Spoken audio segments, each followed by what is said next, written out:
भाव है। आज सुदामा भैया ने यहाँ अनुमोदन किया भगवान के। खास रिश्तेदार लग रहा हो। अरे तुझे क्या मतलब, तू एक नाविक है, अपनी नाव को चला। भैया मैं राजी खुशी तो ले रहा हूँ, बच्चे ठीक ठाक हैं। सुदामा जी विचार करने के लिए ऐसा ना हो ये मुझे बातों में लगा ले और मैं भूल जाऊं कि मुझे भागना भी है। यहाँ पर सुदामा जी चुप हो जाते हैं, परंतु परमात्मा बार बार से कोई ना कोई हास्य पर भाव दे रहे हैं। लाला बोले भैया तुम्हें कहाँ जाना है, किसके पास जाना है? बोले भैया मुझे ना अपने मित्र से मिलने के लिए जाना है। मित्र? बोले हाँ। कहाँ रहते हैं? द्वारिका में।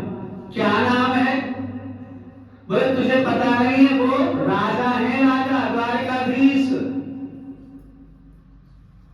जैसे द्वारकाधीश, अच्छा भैया जो द्वारका के राजा हैं तुम उनके मित्र हो? बोले हाँ। अरे भैया फिर तो आनंद आ गया, आनंद। सुदामा भैया बोले तेरा आनंद कैसे आ गया? बोले भैया तुम्हें सही बताऊं, 3 महीने से नाव चल नहीं रही थी, कोई ग्राहक नहीं आ रहा था, तो 3 महीने से मेरे बच्चे भूखे मर रहे थे। परंतु जब परमात्मा देता है ना तो छप्पर फाड़ करके देता है। भैया आज यदि मेरी नाव में बिठाया तो किसे? राजा के मित्र को। अरे भैया आज तो मुझे बहुत सारा धन मिलेगा, धन। मनी मन सोचने लगे सुदामा भैया, मन के लड्डू फीके क्यों? मेरी जेब में नहीं है पूजी कौड़ी और ये अच्छा रख रहा है धन की। बोले भैया देख मैं तुझे पहले ही बता रहा हूं, मेरे पास में कोई धन नहीं है, मेरे पास में फूटी कौड़ी भी नहीं है। लाला बोले जो ये बड़े बड़े लोग होते हैं ना, ये बड़े कंजूस होते हैं, ये कहते ऐसे ही हमेशा रोते ही रहते हैं, चाहे कितना भी धन क्यों ना हो जाए। अरे भैया तुम राजा के मित्र हो और राजा का मित्र उसके पास ना हो, ऐसा हो ही नहीं सकता।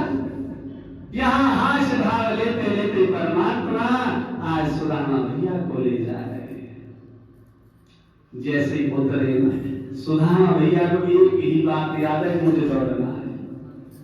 जैसे ही कन्हैया गए अपनी नाव को बांधने के लिए, कन्हैया के सामने ही आज सुदामा भैया दौड़ लगाने लगे। कन्हैया बोले मेरा कौन सा ये व्यवसाय है, वहीं पर छोड़ा नाव को, उसी समय दौड़ करके पकड़ लिया। जाते कहां हो श्रीमान जी?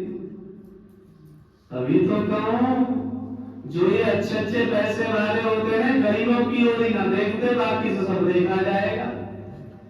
अपने समझ में चाहे कितना भी उड़ा लें, भैया मैं किनारे को हूं, मैंने तुम्हें पार उतारा, मैं तो ऊंचाई लेकर के ही रहूंगा, तब छोड़ूंगा।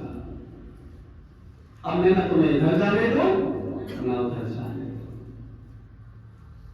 सुदामा भैया बोले देख नाविक मैं तुझे कितनी देर से कह रहा हूं, मेरे पास कुछ नहीं। तो जो कुछ मैं कौन सा तुझसे ये कह रहा हूं, मुझे इतना दे, जो तेरे पास में है सो दे जा, पर दे के जब बिना दिए नहीं जाने दूंगा। जब बहुत ही परेशान कर लिया ना सुदामा भैया को, तो सुदामा भैया को गुस्सा आ गया। सुदामा भैया बोले सुनना भी बहुत देर हो गई है, मैंने कितनी बार तुझे समझाया, मेरे पास में कुछ नहीं है, मेरे पास में कुछ नहीं है, पर फिर भी तू कह रहा है मेरे पास में है। ध्यान रख जो मेरे पास में है क्या तू ले लेगा? क्रोधावेश में आकर के उसी समय भगवान बोले भैया जो तू देगा आज मैं वही ले लूंगा। इतना भाव जब दर्शन कराया, सुदामा भैया बोले मेरे पास में तो केवल दरिद्रता ही दरिद्रता है, दरिद्रता ही दरिद्रता है, क्या तू ले सकता है? उसी समय परमात्मा ने झोली पसार दी, भैया ला, मैं इसी क्षण की तो प्रतीक्षा कर रहा था।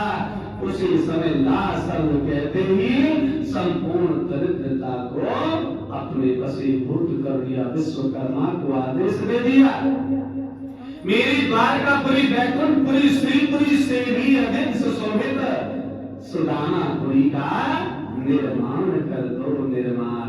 बोलिए भगवान भगवान की। उसी समय विश्वकर्मा ने सुंदर सुदामापुरी का निर्माण कर। सुदामा भैया को कुछ पता नहीं, इधर बच्चे आनंद में महारानी बन गई सुशीला। जैसे छोड़ दिया, अब आगे चले सुदामा भैया बोले पागल निकला ये जो नाविक है, मेरे झूठे को कह दिया कि मेरे पास में तो केवल दरिद्रता, इसने कह दिया ला, अब इससे क्या कर लेगा, समझ नहीं पाया परमात्मा को। चलते चलते छाले पड़े, एक बगीचे में शयन किया। परमात्मा ने माया को आदेश दे दिया, यहाँ पर द्वारकापुरी के पास में लाए। जैसे ही आंखें खोली, बोली नगरवासी आने लगे, उनसे पूछा भैया एक बात पूछो, ये कौन सी नगरी है? बोले जी द्वारकापुरी है, द्वारकापुरी। अब गुजराती भाषा में थोड़ा उस पार से 6 शब्द लगा दिया है का। सुदामा भैया बोले मुझे तो लगता है फंस गया मैं, अब यहाँ तो 6 द्वारकापुरी है, तुम्हें कौन से पुरी में अपने कन्हैया को ढूंढूं? बोले भैया मुझे तो लगता है फिर वापस जाना पड़ेगा। बोले क्या हुआ? बोले तो 6 द्वारकापुरी है तो मेरे कन्हैया किसने, मुझे नहीं पता। बोले तुम्हें कहाँ जाना है ये तो बताओ। बोले जाऊंगा तो तब पहले ये बताइए नगरी कौन सी है। तब बताया ये द्वारकापुरी ही है। तब जाके थोड़ा शांति मिली।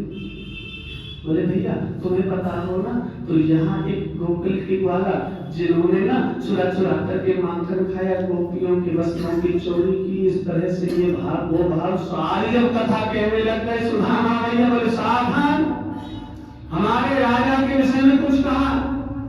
बोले क्या नाम तुम्हारे राजा का? बोले हमारे राजा का नाम है श्री श्री 1008 श्री श्री द्वारकाधीश कृष्णचंद्र ठाकुर जी महाराज।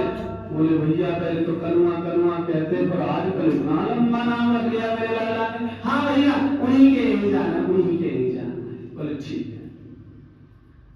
द्वारपालों के पास में पहुंचा दिया। द्वारपालों ने देखा कहाँ जाओगे बताओ।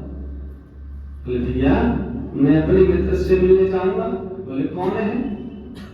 जो लाला कन्हैया है ना, तुम्हारे जो राजा है, वो मेरे मित्र है। मित्र यहाँ द्वारपाल भी हंसी करने लगे, देखो भैया मित्र का चित्र, कहाँ हमारे कन्हैया और कहाँ ये।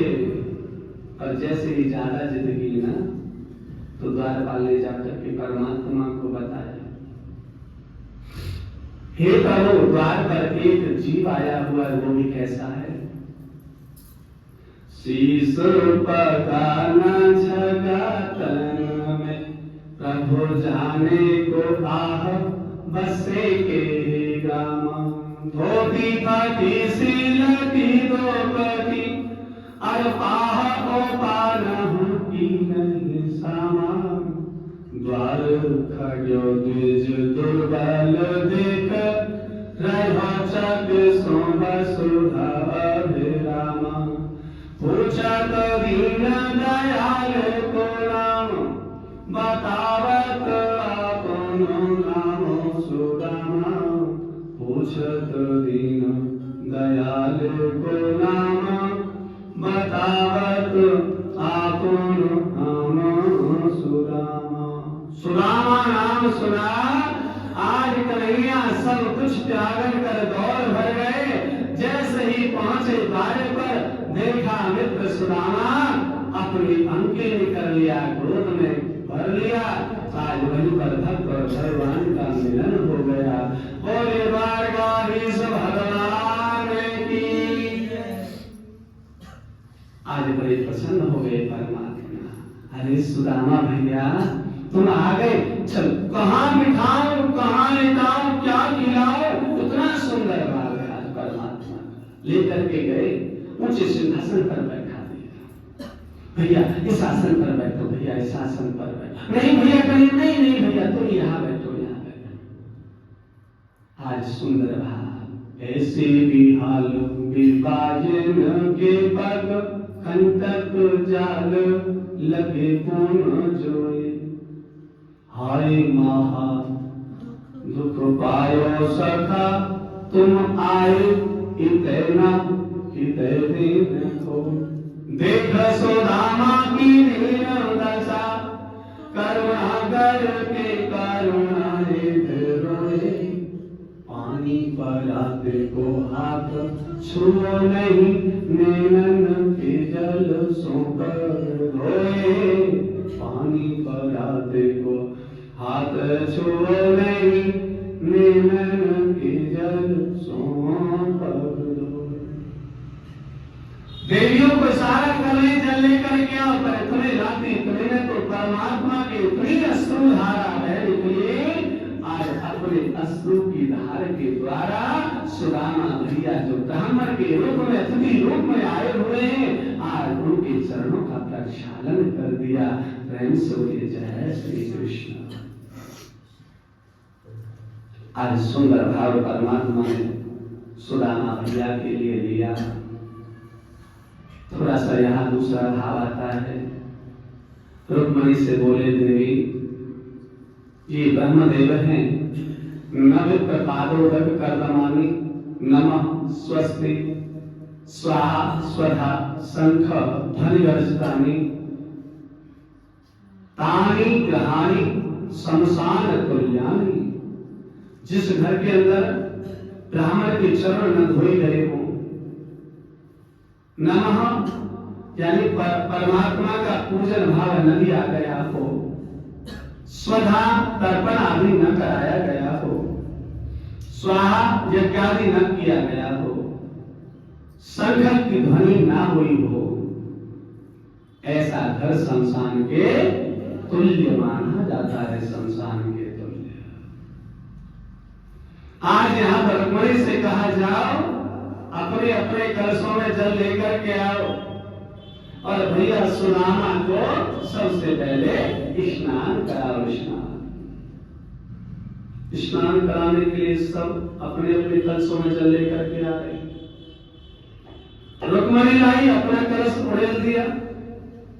हाँ, पूरी लाइन लगी हुई है देवियों की, सबकी सब एक एक करके कलश जब उड़ेलती जा रही है। सुदामा भैया का ऐसे दुर्लभ से दुर्बल शरीर है, ठंड लगने लगी। अरे भैया कन्हैया आने की देर न हुई, मरवाने का प्रयत्न पहले ही कर लिया है, भैया मुझे ठंड लग रही है। उसी समय जब कहा हरिओ देवियो सारे मिलाकर के एक कलश में जल ले लो और स्नान करा। स्नान कराया, 56 भोग 2600 व्यंजन पवाए। सुंदर भाव जब दिया, सभी रानियों से बोले देवियों ब्राह्मण से आशीर्वाद ले लो, क्योंकि इनके चरणों के अंदर में स्वयं लक्ष्मी विराजमान होती है, यश विराजमान होता है, स्वयं स्वस्ति विराजमान होता है। इनके चरणों का प्रक्षालन, इनके चरणों की अंतरी का स्पर्शान भूतन करने से पूर्ण आशीर्वाद प्राप्त होता है। मन जाएगा उसको, जो आप चाहोगी वही आपको प्राप्त हो जाएगा। ऐसा भाव जब लिया, अब एक एक करके आ रही है सभी देवियां। तो सुदामा भैया से जब तक बना, जब तक तो मुंह से आशीर्वाद दिया, कल्याणमस्तु, सौभाग्यमस्तु, दीर्घायुमस्तु, पुत्र, सब कुछ भाव देते देते देते एक हो तो अब मुंह भी दुख गया। तो लाला विचार कर रहे हैं कि भैया देखो ये देवी आ रही, आशीर्वाद तो देता हूँ भैया देता हूँ। अब तो केवल हाथों से आशीर्वाद दे, हाथों से आशीर्वाद देते देते कि हाथों में कंपन आए हो गए, हाथ नीचे किए, अब तो केवल गर्दन से ही आशीर्वाद दे रहे। अब तो गर्दन की भी बन गई। तो विचार करने लगे कन्हैया तुमने इतना मुझे खिलाया नहीं, जितनी व्यवस्था खराब कर रहा है। भैया तू अपनी पत्नी को भी बुला लेता, तुझे सारी द्वारका परिवासियों को बुलाने की क्या आवश्यकता थी। भैया जैसे कहा देवियों एक बार झुक करके प्रणाम कर लो। प्रणाम किया, आशीर्वाद दे दिया, बैठे। और बताओ भैया, अच्छा भैया एक बात बता करो, हमारी भाभी कौन सी है? भाभी बोले भैया जहां तक तेरी नजर जा रही है ना, बोले झूठ मत बोल। तूने ना पास पड़ोस में सभी यहाँ की वासियों को बुला लिया। एक बात बता, क्या तुझे पता था कि मैं आने वाला हूँ? तूने सबको इकट्ठा कैसे कर लिया? बोले भैया ये तो सब घरवाली है, बाहर वाली तो कोई है ही नहीं। अरे भैया सच सच बता दे भैया, तेरा छलपन अभी तक नहीं गया, तू झूठ अभी तक बोलता है। हमें ये बता भाभी कौन सी है सुनने वाली? बोले ये सब ब्राह्मणों का आशीर्वाद है, ये सब तुम्हारी भाभी है। भाभी कितना भाव दिया।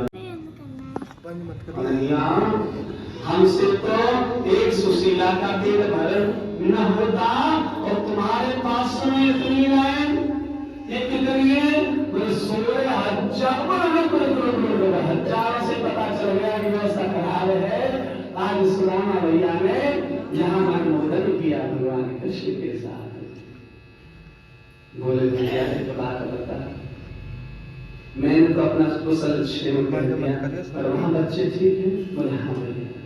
भाभी ठीक है? बोले हाँ भैया। मेरी भाभी बड़ी चतुर है, जब तुम चले होंगे मेरे लिए कुछ न कुछ दिया होगा। भैया कैसे तो देते? अब देख रहे वाणी गानी महारानी महारानी इनके सामने और ये चेहरा निकाल के दूंगा, मेरे लाला राजा है, बेइज्जती हो जाएगी। और अंदर करने लगे भैया देख तू जानता तो है दशा को, मैं ला तो रहा था, फिर सोच। बोले झूठ बोल रहे हो? एक बार के झूठ बोलने से तो घोर दरिद्रता मिली मेरा अधिकार खाने से, और दूसरी बार खा लिया तो गलत हो जाएगा। भैया ये बगल में, बोले बगल में कुछ नहीं, कुछ ऐसी हो रही उसमें दुख मस्ता है, तुम्हारा हाथ बढ़ गया। तो बोले झूठ, फिर से झूठ। उसी समय लाला ने हाथ बढ़ाया, कोठरी को खींचा, एक फंका लगाया, एक लोक दे दिया, दूसरा फंका लगाया, दूसरा लोक दे दिया, तीसरा फंका लगाने वाले रुक्मिणी ने रोक लिया। यदि सब कुछ इनको दे दोगे तो हम तो बालाजी हो जाएंगी। प्रभु कृपा करो, अपने पास भी तो कुछ रहना चाहिए। यहाँ पर भाव में है परमात्मा श्री कृष्ण।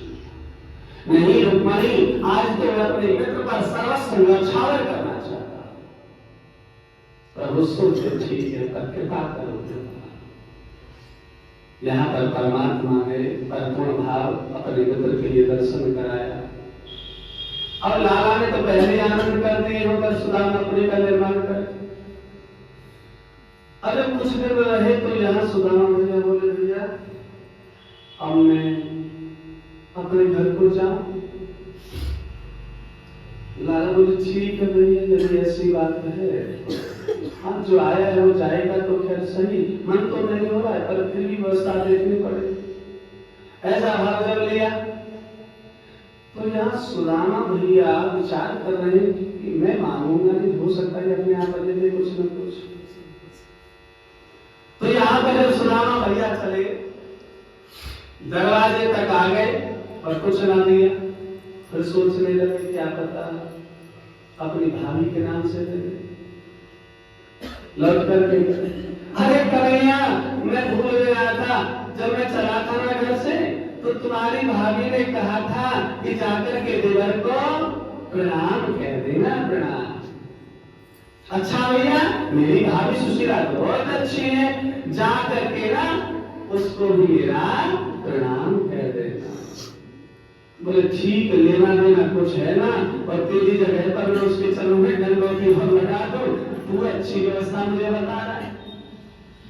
लाला अब भी कुछ नहीं दे रहे। सुदामा भैया पुनः द्वारे तक गए।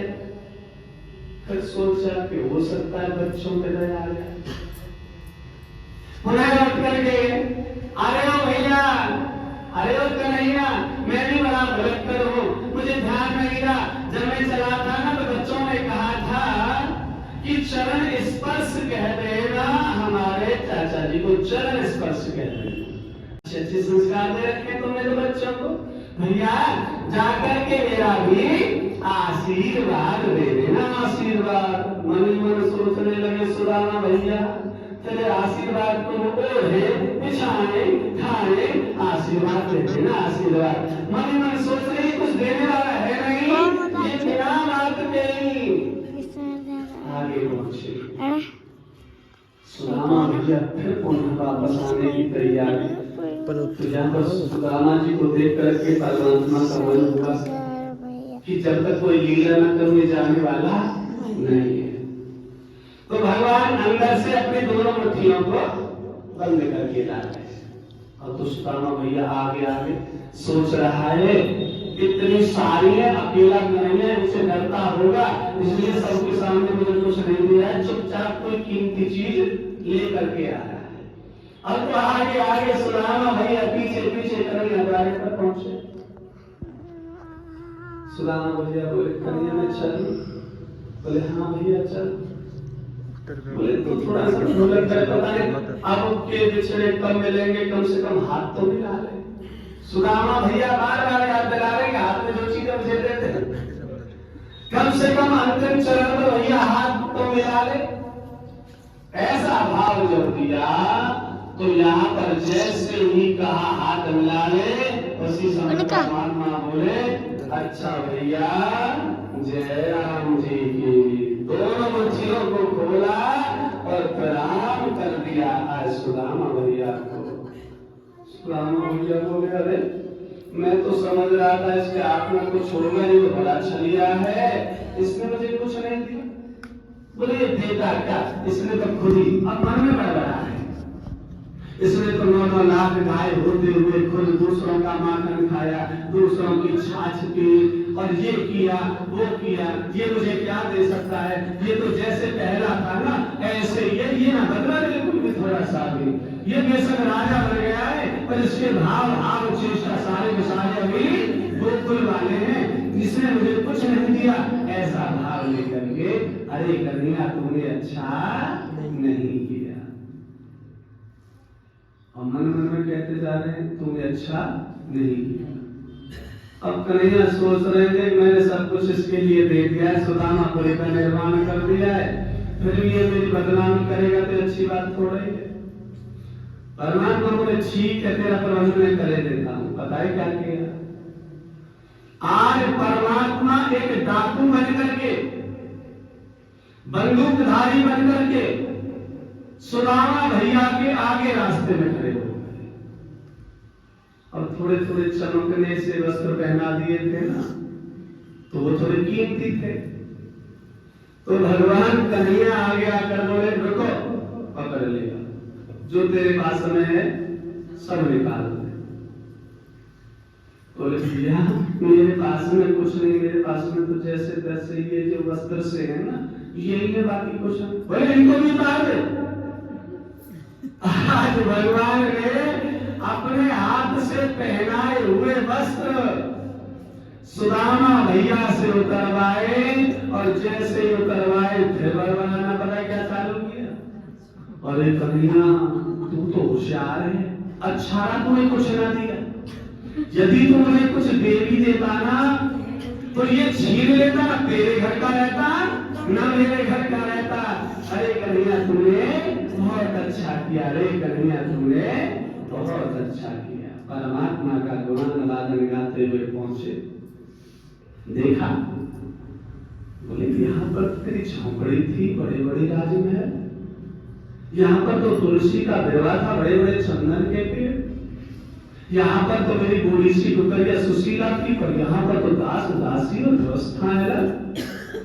और सुदामा जी को अपने कभी जीवन में एक भाग भी नहीं ले सकते कि मेरी ये पूरी हो सकती।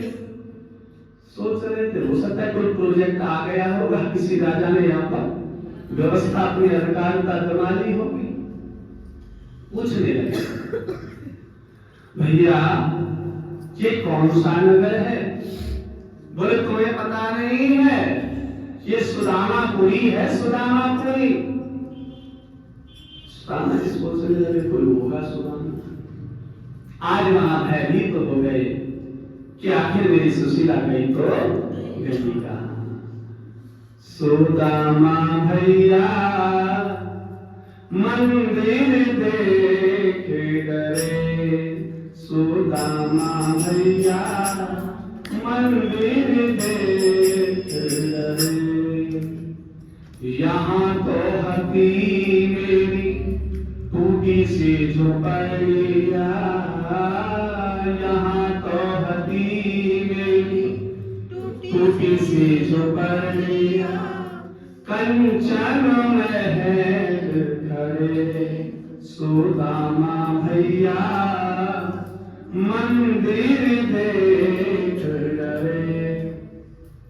यहाँ तो हत्यो मेरो तुलसी को बेरवा, यहाँ तो हत्यो मेरो तुलसी को बेरवा, कोई चंदन वृक्ष खड़े, सुदामा भैया मंदिर देख डरे।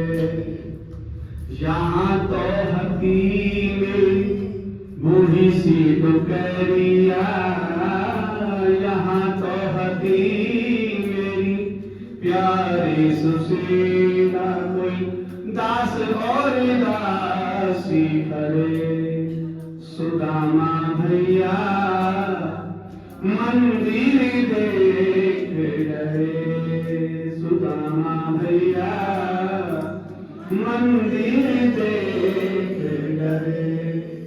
भैया ये कौन सी नगरी में सुदामापुरी? विचार करने लगे, नाम तो मुझसे मिलता जुलता है। अच्छा एक बात बताओ भैया, तुम्हारे राजा हैं कहाँ? बोले तुम्हें पता नहीं, हमारे राजा द्वारकापुरी गए हैं, द्वारकापुरी। थोड़ी सी और शांति होने लगी, बोली मैं ही गया था द्वारकापुरी को। अच्छा एक बात बताओ, उनकी पत्नी का नाम क्या है?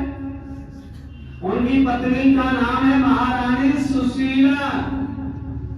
ये कुछ मैचिंग सी हो रही है, पर समझ नहीं आ रहा ऐसा भी हो सकता है क्या? बोले अच्छा, अपनी रानी से जाकर के कह सकते हो कि कोई आया है? बोले हाँ। सेवक दौड़ करके गए, जैसे सुशीला से कहा कि कोई सुदामा नाम, उसी समय समझ गई कंचन थाल सजा करके ला रही है, आरती लेकर के, मिष्ठान लेकर के, पुष्प लेकर के, दूल्हा लेकर के, आज बढ़िया बढ़िया मंगल द्रव्य लेकर के द्वारे पर खड़ी हो गई।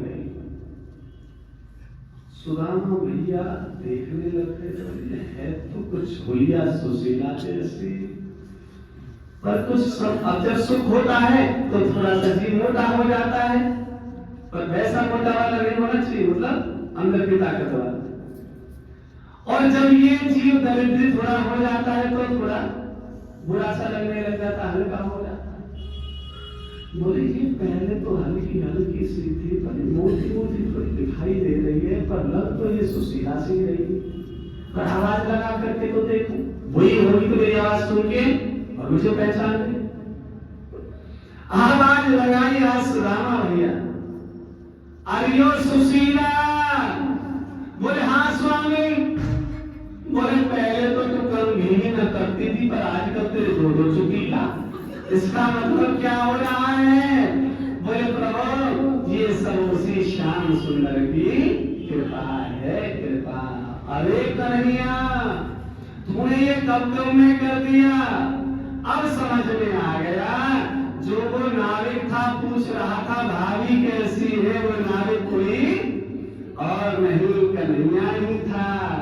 आज सब कुछ पहचान करके कोट सह प्रणाम परमात्मा श्री कृष्ण को करने लगा। हे प्रभु, आज आनंद अनुभूत न होते हुए जिस प्रकार की कृपा परमात्मा श्री कृष्ण ने सुदामा भैया के ऊपर की, उसी तरह की कृपा परमात्मा सभी भक्तों पर करे, परंतु भावना सुदामा जैसी होनी चाहिए। हे प्रभु तू मेरा है और मैं तेरा। सर्वस्व न्यौछावर सुदामा भैया ने अपने मित्र कृष्ण को कर रखा था, अपने मित्र कृष्ण को। प्रेम से बोलिए जय श्री कृष्ण। भावात्रा है आगे चल करके परमात्मा श्याम सुंदर विचार कर रहे हैं, मैंने संपूर्ण लीलाओं को किया, अब मेरा जाने का समय हो चुका है। परमात्मा श्याम सुंदर ने सभी यदुवंशियों से कहा कि सारे के सारे प्रभास क्षेत्र सरस्वती नदी के किनारे चलो। सारे के सारे सरस्वती नदी के किनारे प्रभास क्षेत्र में गए। विनाश काले विपरीत बुद्धि, क्योंकि श्राप लगा हुआ है दुर्वासा ऋषि का, सबका पतन होना है, इसलिए मदिरा का पान करने लगे यदुवंशी। जैसे ही बुद्धि भ्रष्ट हुई, एक दूसरे से लड़ाई झगड़ा करने लगे। जो घर्षण बनाया था मूसल का, उससे ईल नाम की घास बनी, एक पटेरा बन के तैयार हुआ। जैसे यदुवंशी उसे उखाड़ते, हथियार बनकर के तैयार हो जाता। परस्पर उन्हीं हथियारों से युद्ध हुआ। परस्पर संग्राम में सारे यदुवंशी मारे गए। भाव आता है परमात्मा श्री कृष्ण आज समाचार दिया, हस्तिनापुर जाकर के कहो अर्जुन से, जो शेष गर्भिणी यदुवंश की ये महिला स्त्रियां हैं, उनको यहां से और हस्तिनापुर ले जाएं, क्योंकि संपूर्ण द्वारकापुरी नष्ट भ्रष्ट रसातल को जाने वाली है। क्योंकि परमात्मा अपने महलों को समुद्र के अंदर प्रवेश कराने वाले थे। पुनः स्वयं परमात्मा श्री कृष्ण एक पीपल के वृक्ष के नीचे जैसे ही लेटे, उसी समय उद्धव जी महाराज आ गए।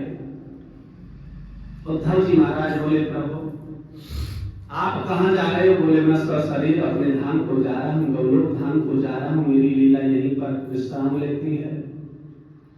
बोले, प्रभु चलते समय मुझे तो कुछ शिक्षा दे जाओ। आज यहाँ पर स्वयं परमात्मा श्री कृष्ण उद्धव जी महाराज को शिक्षा दे रहे हैं कि सुनो, संसार के अंदर में बिना सदगुरु के कोई भी जीव आगे नहीं चल सकता है, चाहे वो संसार में चाहे वो आध्यात्म में हो। संसार के लिए हम एक नहीं अनेक सदगुरु बना सकते हैं, पर आध्यात्म के लिए हमारा एक सदगुरु होता है जो हम जिनसे दीक्षा लेते हैं। उनकी मूर्ति का हमें ध्यान करना चाहिए, उनके वचनों का हमें पालन करना चाहिए, उनके चरणों की हमें पूजा करनी चाहिए। अपने सदगुरु में पूर्ण आस्था रखते हुए उनके दिए हुए गुरु मंत्र के द्वारा अपना पूरा जीवन चलाना चाहिए। गुरु के द्वारा दिया हुआ प्रोडक्ट जो इष्ट है, उसकी हमें पूरे जीवन सेवा करनी चाहिए, द्वितीय कुछ नहीं। कहते हैं करता करे न कर सके सदगुरु किए सो होय, सात द्वीप पर लौखंड में गुरु से बड़ा न कोई। सात समुद्र की मस करूं, सब धरती कागज करूं, लेखन सब बन जाए, और सात समुद्र की मस करूं, गुरु गुरु लिखा न जाए। गुरु ब्रह्मा गुरु विष्णु गुरु देवो महेश्वर, गुरु साक्षात परब्रह्म। ब्रह्मा को किसी ने नहीं देखा, विष्णु को किसी ने नहीं देखा, शंकर को किसी ने नहीं देखा, पर गुरु तो साक्षात तीनों भावों की ब्रह्म मूर्ति है। उसे संसार साक्षात्करण में देखता है। इसलिए गुरु दीक्षा लेकर के ही अपने जीवन को आध्यात्म से जोड़ करके परमात्मा से जोड़े, क्योंकि बिना सदगुरु के कभी परमात्मा प्राप्त नहीं होते हैं। की हुई जो पूजा होती है उसे भी हमारा शास्त्र अकारक मानता है। आज स्वयं उद्धव जी महाराज को समझा रहे, आध्यात्म दीक्षा गुरु होता है, सांसारिक शिक्षा गुरु होता है। मैंने सांसारिक भाव से 24 गुरु बनाए। सबसे पहले मैंने पृथ्वी को गुरु बनाया। पृथ्वी के अंदर में क्या चीज होती है? सहनशीलता एक गुण है। आप पृथ्वी के ऊपर ही मलमूत्र विसर्जन करते हो, कूड़ा डालते हो, गंदगी फैलाते हो, फिर भी मैया कैसी है, हमें सुंदर जल देती है, अन्न फूल फल देती है, पंच मेवाएं देती है, संपूर्ण प्रकृति को हमें प्रदान करती है। पृथ्वी मैया से बड़ी सहनशील कोई और नहीं हो सकती है। सहनशीलता का गुण लिया, अग्नि को गुरु अपनाया, भस्मता का गुण लिया। अग्नि के अंदर चाहे तुम किसी को भी डाल दो, उसे भस्मीकृत करके शुद्ध बना के तैयार कर देता है। उसी तरह से इस जीव के अंदर में भी भस्मता का भाव होना चाहिए। कौन क्या कह रहा है उससे कोई मतलब नहीं, सबको समान समझते हुए जीव मात्र पर कल्याण करना चाहिए। आकाश को भी अपना गुरु बनाया, असंगता का गुण लिया। दूर होते हुए भी ऐसा लगना कि हमारे पास में है। ऊपर की ओर देखोगे आकाश बहुत ऊंचा दिखाई देगा, जब सामने दृष्टि डालोगे तो ऐसा लगेगा जैसे आकाश पृथ्वी को स्पर्श कर रहा हो। अनंत होते हुए आकाश का नाम एक अनंत है। कहते हैं यहां पर जो हमारा अंतरिक्ष भाग वो शून्य है, ऊपर कुछ नहीं है। आप देख रहे हो चद्दर जो लगी हुई है, ये नीली नीली सी चादर नहीं, खमनो उद्रेवच, आकाश शून्यवती से जुड़ा हुआ है। इसके अंदर तो असंख्य तारे हैं जो पृथ्वी और सूर्य से भी बड़े बड़े हैं। संपूर्ण ब्रह्मांड को आज तक कोई नाप नहीं सका, केवल एक ब्रह्मांड